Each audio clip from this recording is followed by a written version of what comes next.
Hola a todos, buenas tardes. Bienvenidos a otra charla con la Facultad de Economía y Negocios de la Universidad de Chile y MIT, de Sloan School y de Latin American Office. En unos segundos vamos a empezar. Hoy tenemos como invitado especial a Chad Bown. Un poco de paciencia mientras permitimos que todos se incorporen a la conversación. Quería mencionarles que hoy la charla va a ser en castellano. Quería mencionarles que la charla hoy va a ser en inglés con traducción simultánea. ¿Ok? En unos segundos empezaremos. La traducción va a estar en el canal de YouTube de la facultad, así que ahí pueden mirarlo. It was a surprise when you said that would be in Spanish.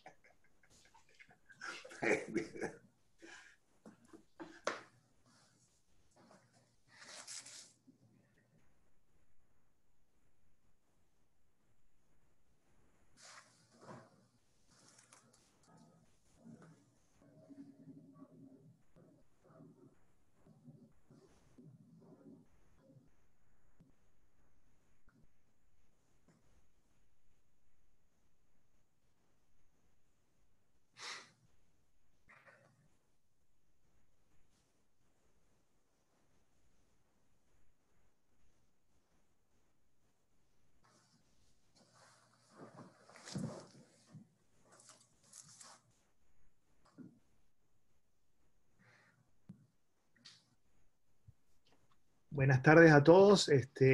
Todavía tenemos gente que se está uniendo a la charla. Vamos a darle unos minutos más. Bienvenidos a otra de las charlas coorganizadas con la Universidad de Chile. En unos segundos vamos a comenzar.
Hola, buenas tardes a todos. Bienvenidos a otra de las conversaciones coorganizadas con la Universidad de Chile y MIT.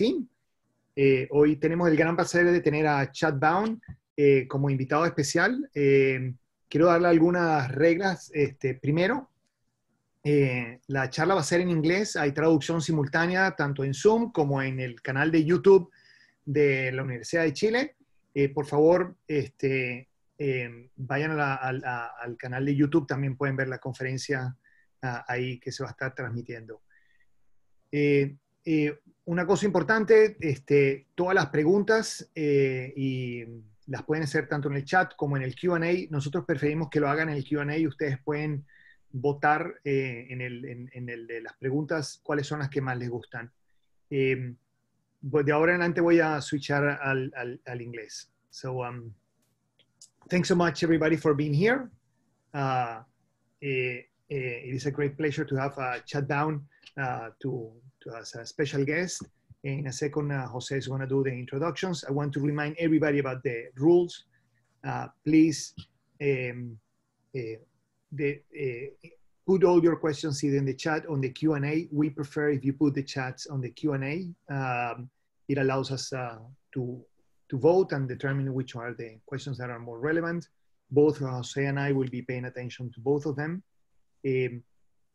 Please, if you have problem with the translation, you can either see or hear the interpretation in the YouTube channel from the Universidad de Chile, for here. It's a great pleasure to organize another one of the seminars with the University of Chile. This is becoming a tradition. So thank you so much, Chad, and thank you so much, Jose, for all the efforts. And thanks to Jacqueline, Lee, and Tarek for all the support that we receive in these chats. Yeah, usually we get the credit, but we do not truly deserve it. So Jose, your role. Jose, you're muted. It always happens. The computer tells me. So thank you very much, Roberto, and it is a pleasure to be with you and with Paris, Tarek, and Lee again in one of our quite interesting and timely webinars. This time we have Chad Jones. Chad Jones is Reginald Jones Senior Fellow at the Peterson Institute for International Economics. His work is about international trade, laws, institutions, trade negotiations, trade disputes. He has been quite involved in the last few years on all the discussions about the trade war between China and US, having also a great side to follow the developments of this war.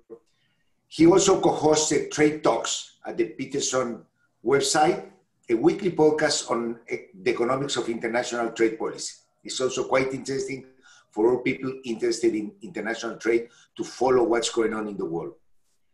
He has worked at the Council of Economic Advisors in the White House, at the World Bank, and also was a visiting scholar at the World Trade Organization, so he's very well acquainted with all these issues, not just academic, but also from a policy point of view.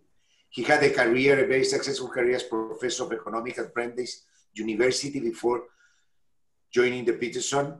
And of course, he had a large body of research published in top journals and has written also several books.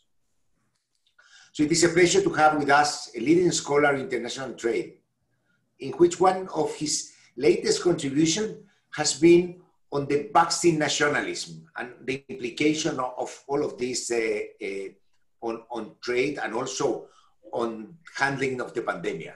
So we already saw a little bit of this on the restrictions of trade on medical supplies, masks, ventilators, and all this stuff. So now, certainly this is a much more serious and important issue regarding a vaccine. So it is, it is an honor to have with us, Chad, and we're looking forward to your remarks. Thank you very much. Thank you. So let me share my screen and see if I can get the technology to work. Good. Hola, gracias. Thank you for the opportunity to be here. I was telling Roberto before we got started that unfortunately my presentation is going to be in English.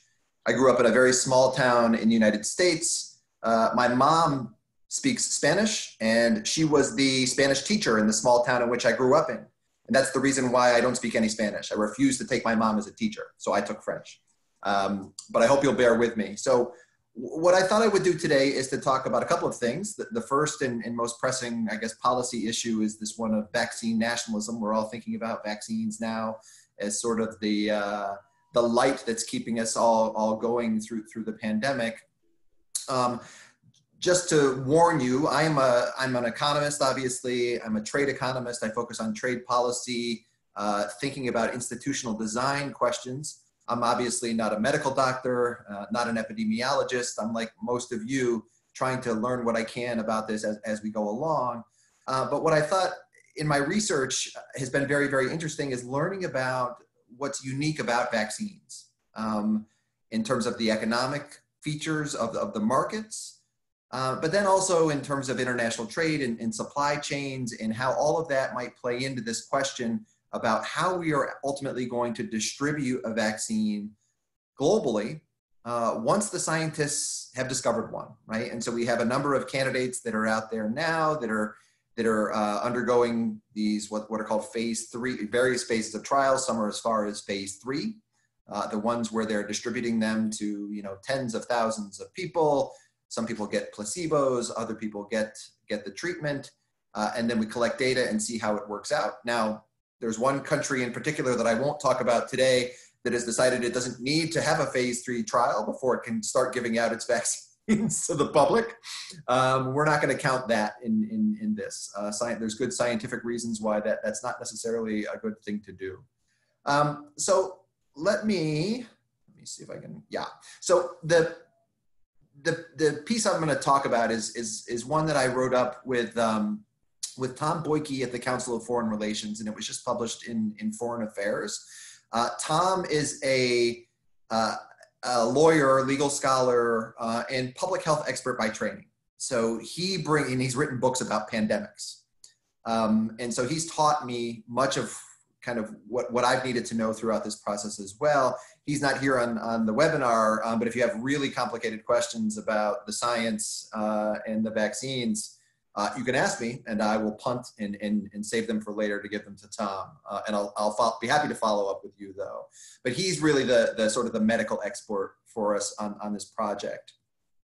And so the basic question about vaccines, vaccines are rife with issues of market failure. When we start to think about just the general issue of vaccines, and especially trying to distribute them globally. And so the main issue, of course, is we have vaccines that are traditionally given to children, right? Lots of diseases out there. We want to give vaccines to kids when they're very young so that they don't get exposed to certain diseases. And so we have great vaccination programs in rich countries. But for a very, very long time, it's been the case that these vaccines haven't been deployed quickly enough to children in poor countries. And, there's many reasons for that. And then also there are the questions of there are certain diseases that are only really endemic in certain populations around the world that are in poorer countries and for which vaccines haven't been developed.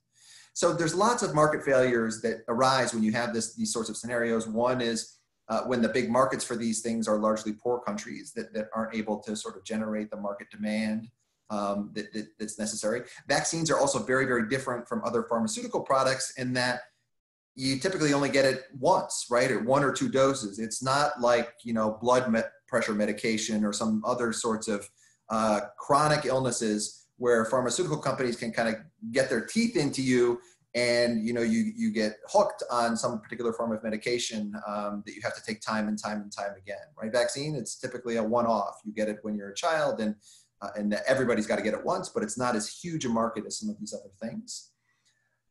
The science there, obviously, in order to come up with vaccines, as in much of the pharmaceutical industry, it requires big upfront costs, lots of R&D, very risky. You don't know if these things are going to work. But then once you actually have to manufacture them as well, it turns out that there's only a handful of countries in the world that actually have the capacity to manufacture vaccines.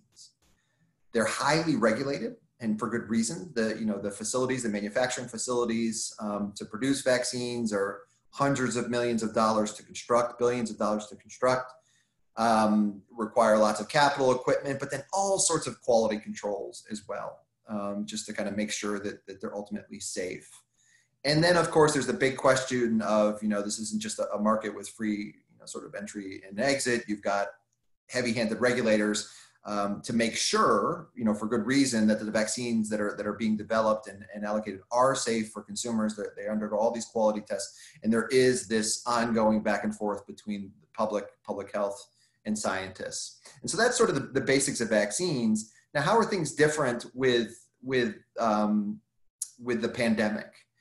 So there are some elements that are a little bit different. One is obviously the demand for this thing is huge. We don't need to worry about there being only niche pockets of demand for vaccines like you have for some diseases around the world, because everyone, it seems, is potentially subject to this. And so there's going to be massive demand, okay? But there is still the question of how to coordinate that demand. You're still going to have billions of people in poor countries that are going to need vaccines just as much as everybody else, but they don't have huge pocketbooks and whose public health systems don't have huge pocketbooks in order to be able to acquire these things.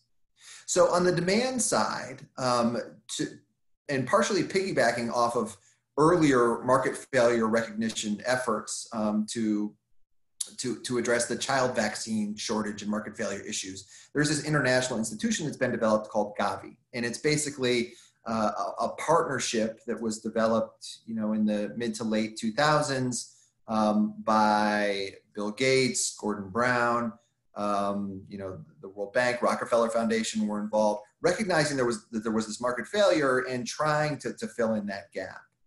And so on the demand side this time around, what they have done is basically set up an advanced market commitment. So sort of recognizing one of the economic bottlenecks on the demand side in terms of financing. And so what they have done is to go out and say, okay, we recognize that there's going to be a lot of really, really poor countries out there that are going to need the vaccine once we have it. So we'll make sure to get their eligibility up and running. And so I think they have 92 or so developing countries that have gone through their vetting process for being eligible to receive the vaccine. And then they have 81 rich countries, or basically what they call self-financing countries, that have signaled interest, at least, in being part of their program. And the idea is the self-financing countries would contribute and not only procure their vaccines through this process, through this what's ultimately called the COVAX facility, but then also be contributing to the resources which would then help allocate the vaccines to the poorer countries as well. And so that's Gavi, that's the vaccine. The chair of the board of Gavi is Dr. Ngozi Okonjo-Iweala, who's former managing director of the World Bank, finance minister of Nigeria, one of the candidates currently in the running for the director general job of the World Trade Organization. And as Jose mentioned, I co-host a weekly podcast on trade called Trade Talks. And we just had the wonderful opportunity to interview her. The episode should be released today sometime about this crisis and about what the role of Gavi is and how to think about this. And so I would highly recommend you listening to that. She'll be able to articulate other elements that better than I can. So that's the demand side. Obviously, there's going to be huge demand. And we know with this pandemic, it's happening everywhere. And so we basically need to get global coverage of vaccines. And we'll come back to this because this is going to be a hard question, even if we've got full cooperation. But we've got that. So that's that side. That's that piece of the puzzle. Then there's the supply side. So how do we get the vaccine to come forward? And obviously we've got lots of, you follow this in the news, you've got lots of folks around the world. There's now more than 165, I think is the latest number registered with the World Health Organization. Candidates that are in the pipeline, either in development, and I think there are 26 of them that have proceeded to the stage of in some phase of clinical trial, either the very beginning where they're just testing on a handful of people, or there's a couple that are, I think maybe 6 are in this phase 3 trial stage where they're now giving them to tens of thousands of people at a time to see if they work, if they don't work, how many dosages you need, are there side effects to these things, are there certain populations that are benefiting better or worse, they don't work for, those kinds of things. So you have a lot of candidates out there. And luckily, there is a separate organization called CEPI, the Coalition for Epidemic Preparedness Innovations. They're sort of a non-profit, public-private organization that's based in, I think, Norway. And what they have done is to kind of coordinate the supply side. And so they have 9 vaccine candidates that are in their portfolio. And basically what they do is they go out to universities that are doing the research or the pharmaceutical companies, and they work with them, and they form a financial arrangement that basically says, we will chip in some of the costs that you need for promising candidates, for your R&D, for the getting the initial doses produced for your clinical trials. Those very costly processes, and if you're a university, you may not have these funds available. And in exchange for that, getting access to some of our funds, CEPI's funds, what you agree to do is to put yourself into the pool. And so if your vaccine turns out to be one of the ones that works, you put yourself into the pool that we can get access to for manufacturing down the line to be able to service the 100 and whatever, 70 something countries that might be part of the demand side of this exercise. So they're working on the supply side, and they have, as I said, 9 candidates in their portfolio. And obviously 9 is better than 1. You would hope they're not just going with 1 because any given one might not work. The ones they have include the Oxford AstraZeneca candidate, Moderna's candidate, Inovio's candidate, and a handful of others as well. So they're ones that they're not crazy ones, right? They're kind of frontline ones that look like they have a good chance of working. CEPI has also gone out and done a global survey, getting in touch with the pharmaceutical companies and the fill and finish manufacturers for vaccines, figuring out what vaccine capacity is going to look like over the next year. And based on their survey, they think there will be capacity to produce somewhere between 2 and 4 billion doses by the end of 2021. Now, that's good news and bad news. I mean, so there isn't more because, these pharmaceutical companies don't have lots of idle capacity sitting around, right? We can't just stop making all of the other vaccines that we need to inoculate, children and people against all the other various diseases that are out there. Those other diseases aren't going away. So they've had to ramp up manufacturing capacity, and this is what they've come up with. And so the idea with this program, so the COVAX facility is put together by these 3 organizations, Gavi on the demand side, CEPI on the supply side, and the World Health Organization on the sort of regulatory, policy, scientific side. And you put all these things together, and they're hoping to have enough dosages to be able to give all of the countries that would sign up to this program, some that would be self-financing, some rich countries that would pay in, but then the 90 plus poor countries that would be just beneficiaries of this, enough to cover about 20% or so of their populations next year. So obviously that's not everybody, but then they need to figure out what the allocation scheme would be within countries, and that you would do this based on science, trying to go after, healthcare workers that are at the front line of keeping everybody else safe, giving them the vaccines first. The most, elderly, immunocompromised populations, this kind of thing. So, you use science to figure out who, if you're going to only immunize or inoculate 20% of your population, who that 20% would be. Okay, so this sounds like a great plan, right? This sounds like economists have helped solve, these market failures and come up with a solution that could potentially work, right? It's not perfect. We can't get, 8 billion. We're probably gonna need maybe even 16 billion doses because, you might need multiple doses, to get everybody covered. So we're not all the way there, but we're at a start. So what's wrong with this? Well, so countries have until the end of August to sign up to this program. And so we're still only in the middle of August, so it's still not too late. If any government officials are on the webinar, I can give you the 1-800 number that you can call in to sign up. It's not too late. But as of yet, we have a number of major supplying countries that haven't signed on to the agreement, that haven't signed up for this program. And this would include the United States, China, France, Germany, and a number of others. And why these are key, it's not just because, the US and the European countries are rich and they can afford to pay in, but this is also where a lot of the manufacturing capacity is located. And so the concern is that while you have these companies that have signed up to be part of the CEPI program, offering their candidate to be part of the program, if the manufacturing facility where they might produce that vaccine is located in a country that's not interested in sharing with the world, they may not be able to ultimately fulfill the deal, right? And so you can imagine, I live in a country right now, I'm in Washington, D.C.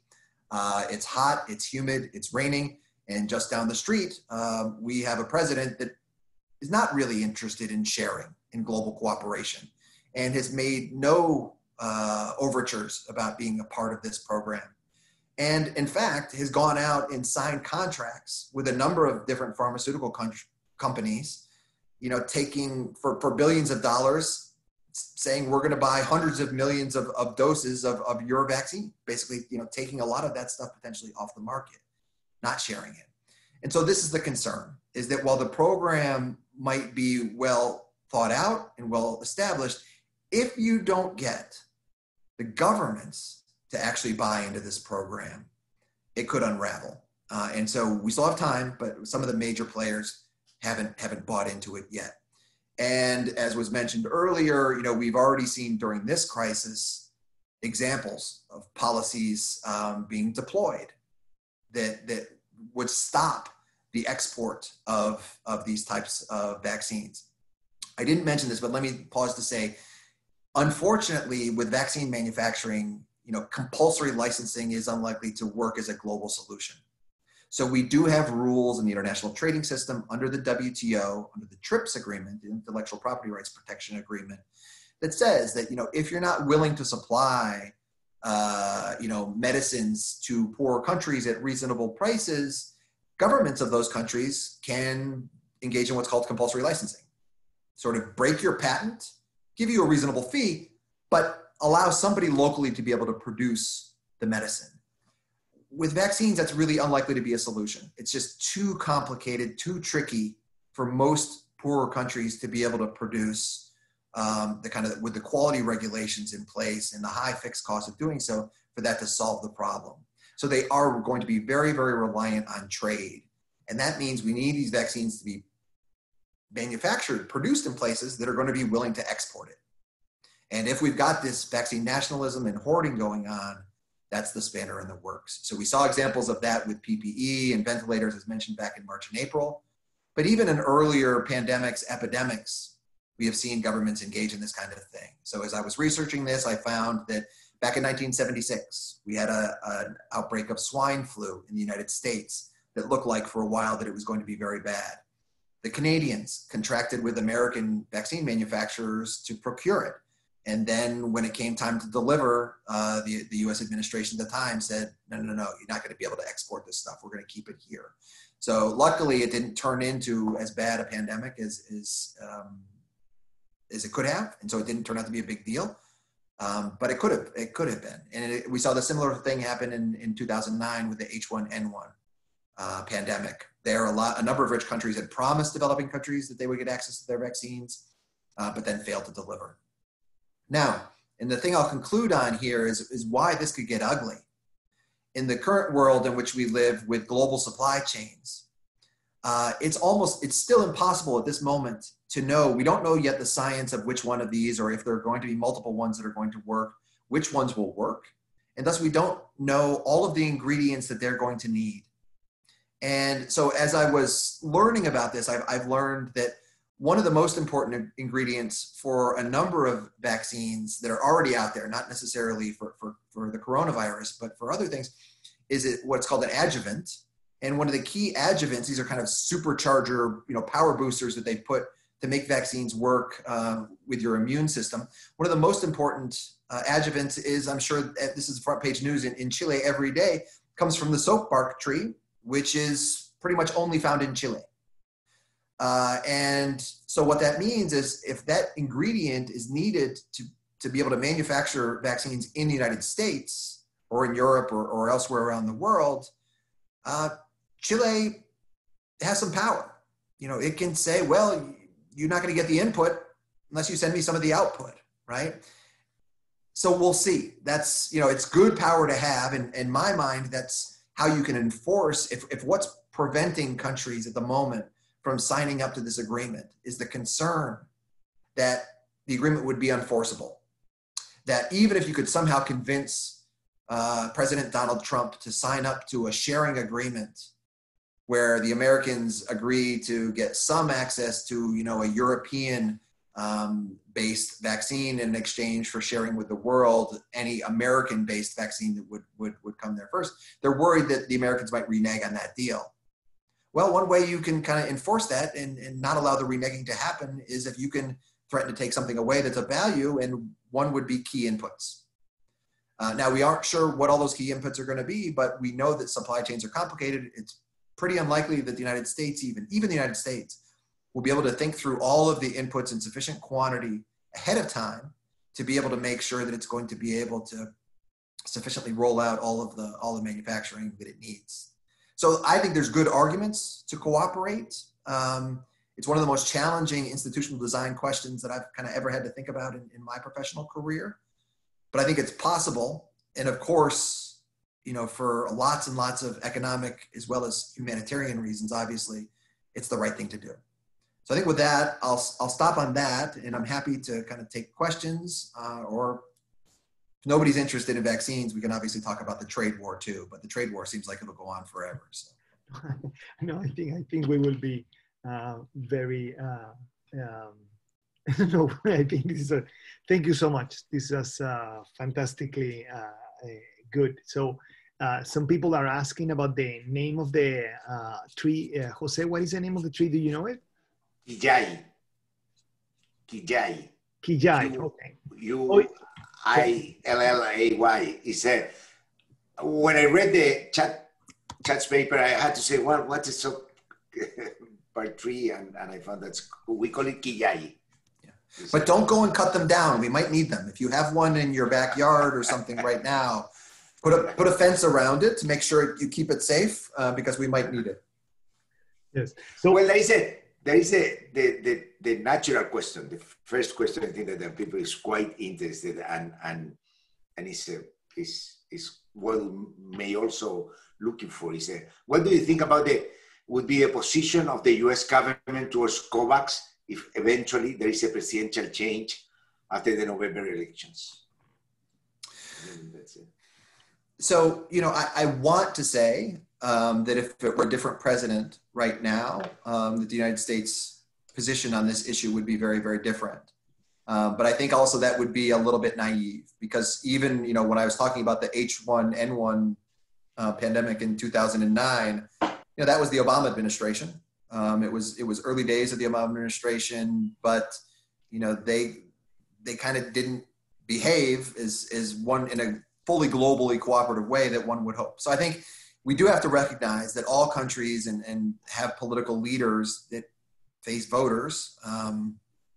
So we'll see. And I think that the bigger concern is we are getting close to knowing scientifically, hopefully, and this is a good thing, that one of these things is going to work. And once we know who's first and which ones are going to work, it's much more difficult to get the cooperative agreement, because part of the benefits of the cooperative agreement are kind of risk sharing, right? It's hedging against the fact that mine might not work. Yeah. And so I think as time passes, it makes it more and more difficult. And by November or January, when a Biden team would show up, you know, I'm hoping. But that being said, this is how we have to do this going forward. So we need to be thinking about mapping this kind of stuff out, because this is probably not the last time this type of an issue is going to confront us, unfortunately. I was very, so from the list of the 4 big countries that you had there, I was not surprised that US and China have not signed, but I was depressingly surprised that France and Germany has not signed. Can you comment a little bit on that? I mean, it's very disappointing. I mean, I understand China and United States. By the way, has Russia signed? So this would make this even more depressing. Yeah, it's a good question. I don't know if Russia has signed or not. Okay. It's on their website. You can list. And there are countries, they have until the end of August. There are countries that have signaled interest but not publicly revealed that they're signaling interest yet. So there may be some game theoretic arguments and things going on here. Now, France and Germany and the Europeans are a little bit tricky. So early on in this process, the Europeans were actually very supportive of it, trying to get it off the ground. The European Union, it was. But there's kind of reports that the European Union may be sort of losing support. There are smaller coalitions of countries within Europe that seem to be working with each other on these issues. And so maybe that's part of what you're going to end up seeing is kind of coalitions of countries. But obviously when we need a global approach, that's not going to do it. I see. The other, just one other minor thing though, is unfortunately, and I'm a big fan of the European project as well. In the early days of the crisis, Germany and France were some of the earliest countries to impose export restrictions on personal protective equipment. And they did it toward other EU member states. Yeah. So it wasn't just that they were doing it to the rest of the world. they refused to sell respirators and gowns and masks to Italy. Italy, yeah. During the height of the crisis. So everybody's got a little, whatever the expression is, egg on their face at this stage. On the other hand, if that were to happen again, I think it's the demise of the European Union. Yeah. I mean, I'm also a trade economist, so I cannot imagine that happening again. There is this question, which it immediately when you put the numbers, I was very worried, and also some people has been asking. You said that by the end of next year, we would have 2 to 4 billion vaccines administered, let's think. And in the world, we need 10 billion. I don't know, because you said, well, it could be two times for somebody, or just let's say 6, 7 billion. This means that the economy, just the global economy, will be at the 90% with some partial lockdowns for the next couple of years easily. So I think that this is, despite the market optimism, for example, that the vaccine will be next year administered to some part in the US, some part here and there, but we will live with this virus,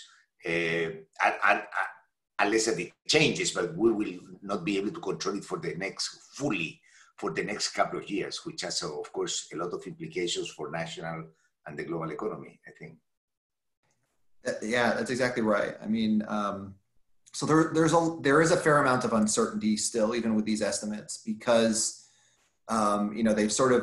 they went out and there's different kinds of vaccines. So some of the ones that are being developed in China are kind of the older way of making vaccines.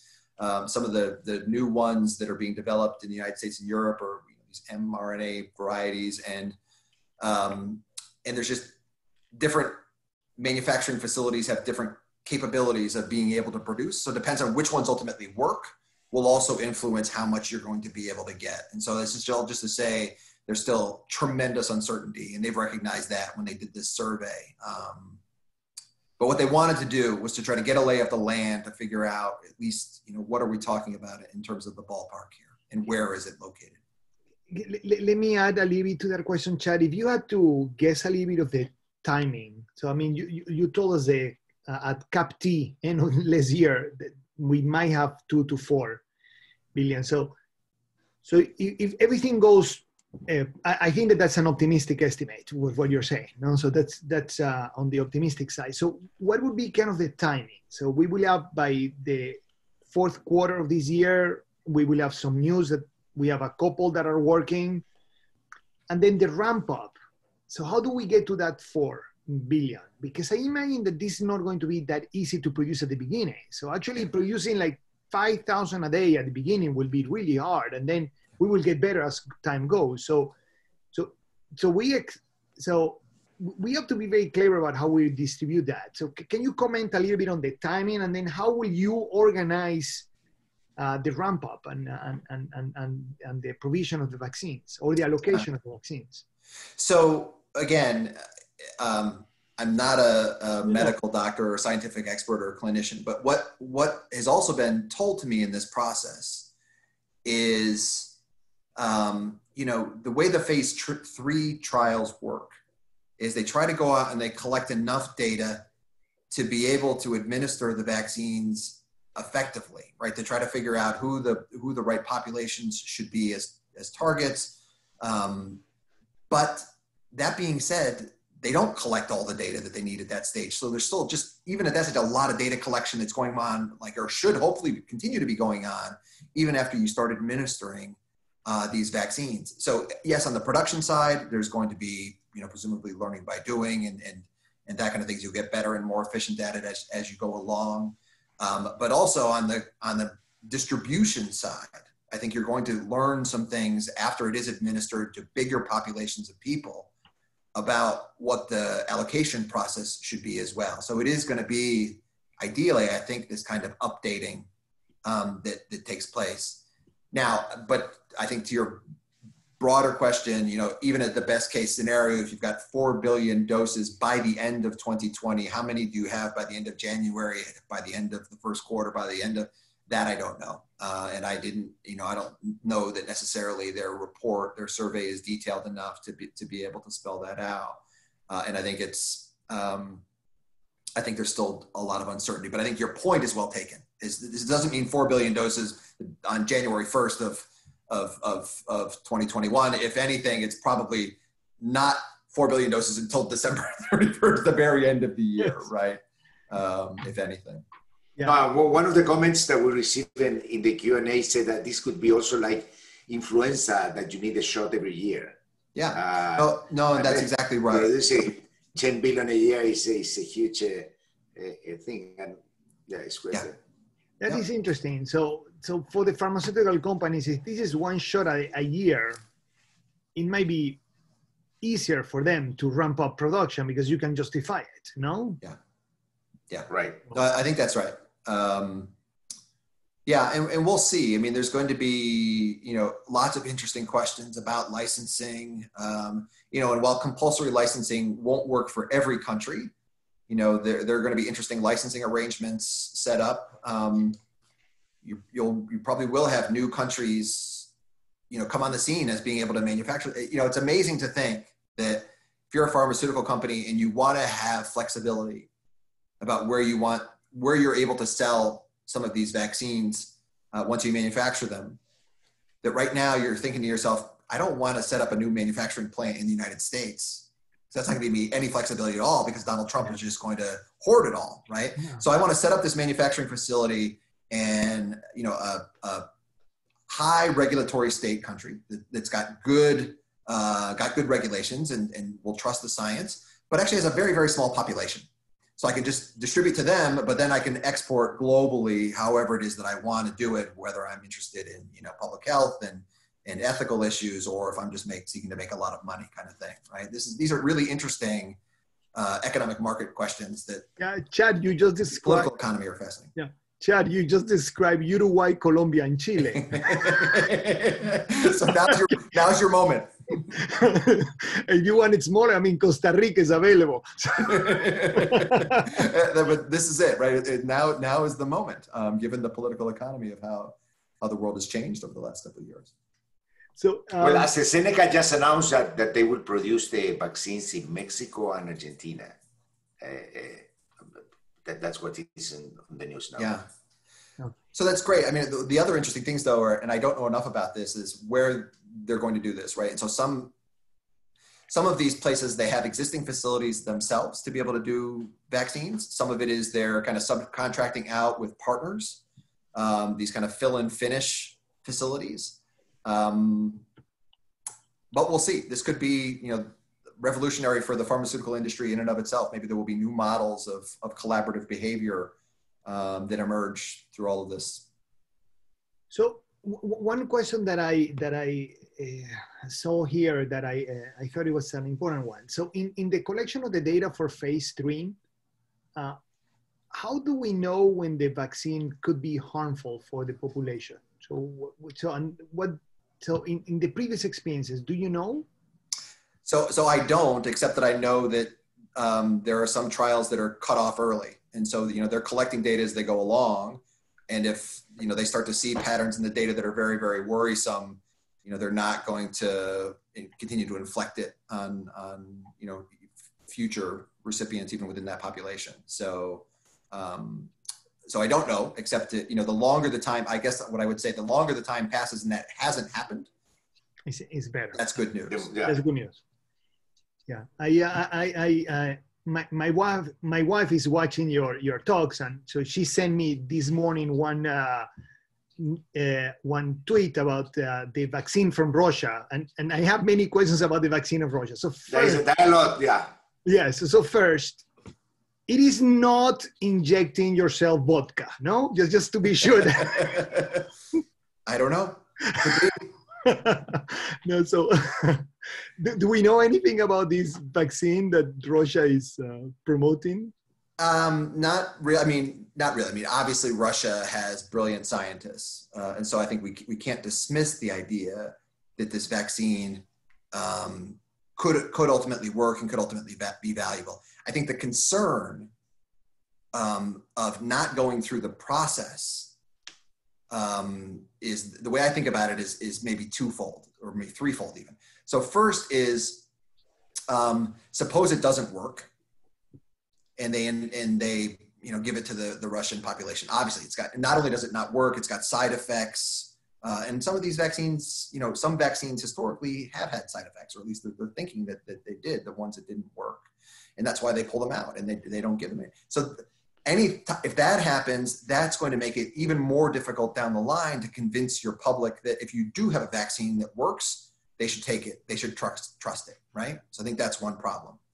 But there's even a problem of, suppose it does work. That puts pressure on all of the other vaccine candidates around the world to short circuit the normal, phase 3 trial process for their vaccines as well. And we know from experience that most of the time vaccines don't work, right? That's why we have these trials. And so if all of a sudden you put politics into this, right, that's gonna make it more and more difficult. I think for the vaccine nationalism kind of concern and the concern of developing countries, if the rich countries where the vaccines are more likely to be developed and manufacturers are going to hoard them for themselves. So if the United States, Europe, aren't going to share vaccines that are more likely to work with poorer countries, those countries are going to be desperate. Yeah. They're going to be more likely to say, we'll try that Russian vodka vaccine because we need to try something, right? And so that's why I think it's actually very, very worrisome. The announcement sort of without going through the general vetting, rigorous scientific process to ensure its efficacy and its safety. Well, isn't that after phase 2, vaccines that arrive to phase 3, just 10% or 20% of them end up being successful. So it's quite it's quite a risky move. It's tiny, and we as economists, it's a big N problem, right? You don't, until you roll this stuff out into thousands of people, you don't get enough variation in the data to be able to identify kind of what works and what doesn't, and where the side effects come in and that kind of thing. So I think that's why, at least I, as an economist, I'm very sympathetic to them wanting to collect as much data as possible. As I looked at this, I said, why is 30,000 people in a phase 3 trial enough, right? How'd you come up with 30,000? And I have a friend who's is a health economist and a Bayesian, and he's sort of the agreement that 30,000 is, there's a lot of learning that happens after that. Let's put it like that. Yeah. So as we go through this, there will be a lot of herd immunity that we are capturing at the same time. So the young might get infected, and we know from the studies in Europe that probably the infected is about 10 times the population. So truly already in the US, in the world, we have about 200 million, according to that estimate. So how do you see this playing out? Because the trade restrictions will force countries into herd immunity anyway. And by the way, we don't even know if herd immunity can happen. Yeah. So, but it's kind of putting some countries in that corner, isn't it? Well, I think that's the big concern, is that, or at least the big concern for me, is we don't know on the science of if herd immunity is even feasible with this, or if, sort of as you indicated before, that it's now one of these diseases that mutates, and we're going to need vaccines for this kind of thing every year, or every kind of new season of this. Until we know otherwise, I think we have to assume that that's the new normal, and that's how we have to adjust our thinking on this in terms of public health. I think I didn't really go into this in the talk, but I think there's obviously huge economic arguments for why it's in nobody's best interest to hoard, these vaccines for themselves. Right? I talked about the supply chains, and you may lose access to the ability to make the vaccine. But even as we've seen during the pandemic, in the United States where I sit, we've had examples of supply chain disruptions, the automobile sector, for example, because they can't get parts from Mexico.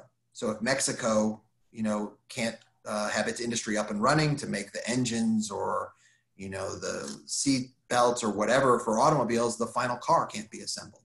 And if we can't make cars, then, we can't export cars. If we can't make airplanes, we can't export airplanes. If the rest of the world isn't driving and flying, then, they're not going to be growing. They're not going to be buying our stuff either. So, there's lots and lots of economic reasons why it's a global problem that needs to be tackled. And I think we really need to start thinking about it that way. And policymakers aren't yet, and maybe it's because they're fearful of voters. But I think we as kind of citizens need to educate ourselves on a lot of these issues as well.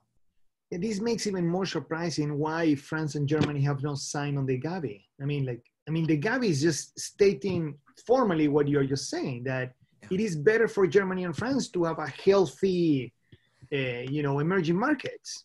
So, I don't have good explanations. I can make up some based on, how I can imagine policymakers feel given how they've been treated by the Trump administration for the last 3 years. And this is my dog making noise here in the room next to me. So if you're Angela Merkel or Emmanuel Macron, say, and you sign up to this agreement and you agree to share, and you get there first, but you have to share with the United States, fine, you're willing to live up to it. But suppose, the United States gets there first. There's a really good chance Donald Trump doesn't share, right? And that's a really big political problem that you're going to have to face. You've already been whacked with tariffs and threats of tariffs continually over the last 3 years. You've got the administration pulling out of the climate accord. You've got, moving out of the Iran agreement. So, how many more times do you want to expose yourself to a political backlash coming out of this U.S. administration? So, in some sense, unfortunately, I'm empathetic to political leaders in other countries not reaching out and exposing themselves politically, given sort of how they've been treated over the last couple of years. And I think that what's happened with this, the countries that are out of the agreement, they are the most likely to get to produce a vaccine. So they want to keep discretion. So the other thing is that, let's say they want to keep it just for themselves. We understand that that's bad even for them. But at least they may want to wait a while in order to have some degree of discretion and negotiation. Because at the end, the issues, it's interesting exactly what they're saying. At the end, you want to save your people, and they may have that first priority. But in order to save their people, they also need to save the world because of the interrelationships among countries in trade and in everything. So we really need there is in their self-interest to also protect the rest of the world. Yeah, my guess is what will happen is once you see countries, once the discoveries happen and they start manufacturing and they figure out if they've been able to vaccinate their own populations, how much they have left over, then the largesse will come in and they'll start being willing to share. But then there's going to be strings attached. We're going to want you to do X, Y, or Z for us, and this is who we're going to share with, but not them. And so there you get, geopolitics and kind of stuff coming in. But what you're saying is that there is a very big relationship, and globalization is quite important. So we really need the world working everywhere. So this I would go, and I think that this is a good point to ask you, how this globalization and trade around the world has worked during the pandemic. So before we have a vaccine, it is too friction trade because of countries with a high degrees of cases, or has trade been able to move? So I think that this is also help us to understand what will happen with vaccines, but also what's going on with trade. Yeah. So it's very interesting how, the shocks played out, right? Back in January, we thought that this might just be kind of a supply side shock coming out of China, right? Wuhan, there was a lot of really important economic activity coming out of there. It's sort of the central hub of their automotive sector in China. They do a lot of electronics there. And there was pharmaceutical stuff that, you know, when they had to kind of shut down, there was the risk and concern that active pharmaceutical ingredients weren't then being shipped to India. It was slowing down their pharmaceutical supply chains. So the initial concerns was just, you know, this could be a supply side shock, say like Fukushima was, right, back in 2011. But then obviously when the pandemic spread globally, it became a much bigger deal, because then you've got the supply shocks happening everywhere coupled with demand shocks. And that's made it, I think, complicated to diagnose what's been driving the kind of quirky elements of what's been happening with trade flows. But obviously trade is dropped significantly. Now, obviously some of that is demand, some of that is frictions. You know, there have been, you know, I guess as a policy person, the question that I'm confronted with the most at the moment is this seemingly nebulous question of, you know, the resilience of supply chains in the face of a pandemic. And the idea that, well, we need to reshore certain things here in the United States to where I am because, you know, we're not resilient enough or something, right? So there's all this very loose conversation. And so my first reaction to that is, well, you know, domestically supply chains have been pretty disrupted as well for reasons that have nothing to do with trade. Yeah. Right. And so, you know, we can't get the comfortable toilet paper anymore because there's a massive demand increase, and there's been a massive demand decrease for the commercial grade toilet paper, right? And so, but we buy most of our toilet paper from locally in the United States. We've had meat packing facilities have to shut down. And so we've had disruptions to the food supply, nothing to do with trade, but that was because we had workers that were exposed to the coronavirus that couldn't go in, you know, to the job. And there, the argument I would make is, well, in some of those situations, we're lucky to be exposed to international trade so that we're not only reliant on ourselves and our domestic supply chains for some of these things. So this is a huge question that policymakers are confronting with now. And obviously in the case of the United States, most of this is being caught up in the trade war. The fact that early on in the pandemic, it became apparent to the world that the United States and the world was, reliance not the right word, but China is a massive supplier of personal protective equipment globally. We don't have good domestic production data to be able to say with any certainty, you know, this is how reliant we are on China for our total consumption. But we do have good trade data, and the trade data says that, you know, more than 50% of a lot of these products are coming out of, the exports at least are coming out of China. And I think what we've learned is it's hard to both be heavily reliant on one country and to be fighting a trade war with that country where you're telling them both, we desperately need your stuff because we're having a pandemic, and yet we also don't want your stuff, so we're going to put tariffs on it at the same time. That's sort of a hard strategy to wrap your head around. So this is where the United States is with this question, right? But that's where we are, right? The idea now, and we're seeing crazy, you know, I'm sure you've seen the reports too, that, you know, because so much of our pharmaceutical industry is involved in trade, we're now giving money to Kodak so that they can make pharmaceutical products. But this is what's happening in the United States at the moment. I think it's this, there's a lot of research and diagnostics that have to take place. And unfortunately, it's all being based on very, very little data, just because we lack access to really good data on domestic production. We've got good data on trade, but that makes us look more exposed to international markets than I think we actually are, just because we have very, very bad domestic supply chain data on a lot of these critical industries. Let me finish with one question that I saw here that is kind of a scary question, but imagine that this is not the last pandemic we're gonna see of, not necessarily of this magnitude, but other type of pandemic. So instead of, you know, thinking about how we're gonna deal with the next one, what would be the international institutions you would like to strengthen?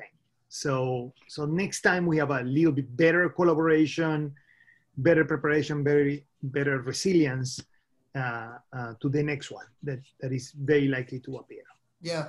So I will say, I'm amazed that this group CEPI, Gavi, and the WHO have put together in short order a program that, like, if countries were willing to cooperate, it looks like it would work. I guess the issue is that suppose you have a rogue player out there. I mean, just even in general time inconsistency concerns, right? It doesn't have to be a rogue player, even just a self-interested player. You're worried about enforcement. Is whoever does get there first, you're worrying about them reneging on the deal. So you've got to build some sort of rapid enforcement mechanism into this so that they don't renege. I think the supply chain story is the way to enforce that. And so maybe you need sort of an expedited role for the WTO there to be able to play into this somehow.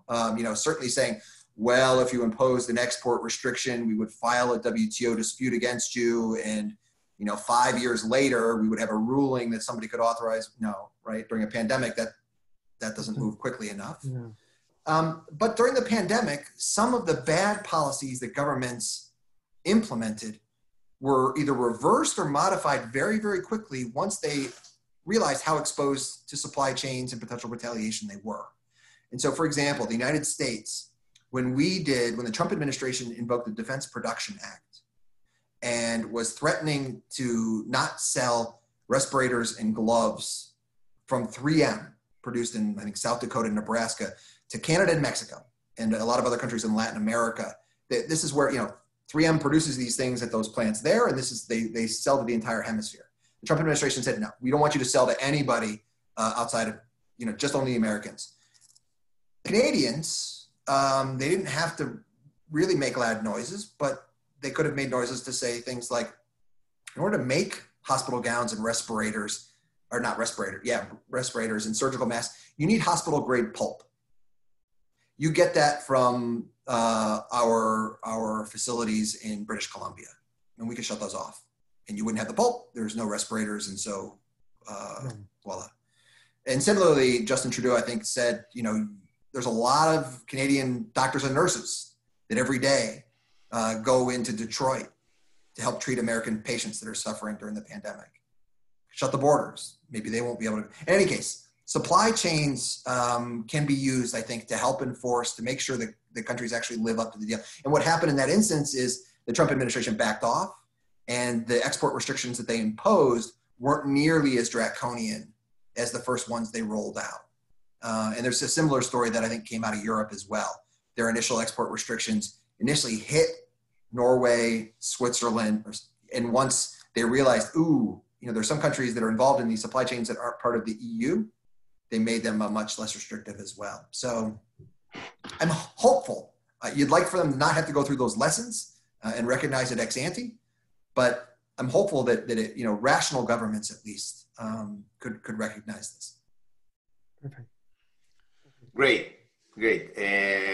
It's been quite an illuminating conversation, and your presentation was great. I think we have learned a lot, and this, I think that this is quite fascinating, this link between trade, global world, vaccines, and pandemic, and a pandemic that also has been so widespread because we live in a small global world. Yeah. And I think that so learning and hearing from you has been great. Thank you very much. Chat has been a wonderful talk and conversation. I'm certain that we know you're incredibly busy, so thank you so much for this time. This is, by the reactions that you see on the chat and on the Q&A, you see that people in Latin America are incredibly concerned about this. So thank you so much for that.